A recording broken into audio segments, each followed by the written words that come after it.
Hi, Martha Farrell here again on another hike.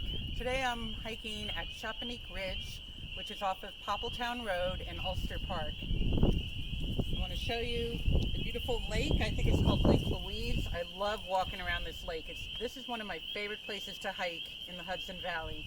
I'm going to take other videos further down the trail so you can see what it looks like. Hi, I want to add that about 100 yards from the parking area is a kayak launch, and I want to show you how you get down there. So if you have a kayak or a canoe you can lift, you can come down here. I like to bring my dogs down here. I didn't bring them today, but they like to jump in the water over here. So you can bring your dogs here. They need to be on a leash also. I also want to show you an interesting feature out here. There are beaver dams. I've seen the beavers building their dams many times. I also was remembering how when I was here in the winter, there were people ice fishing on Lake Louise.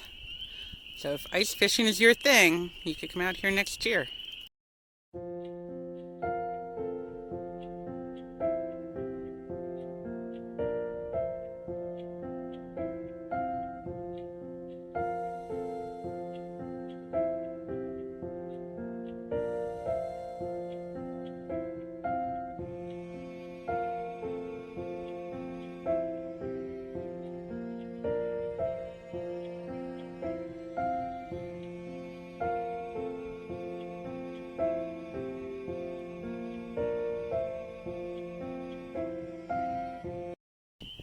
So I hope you come out to Shaupeneak Ridge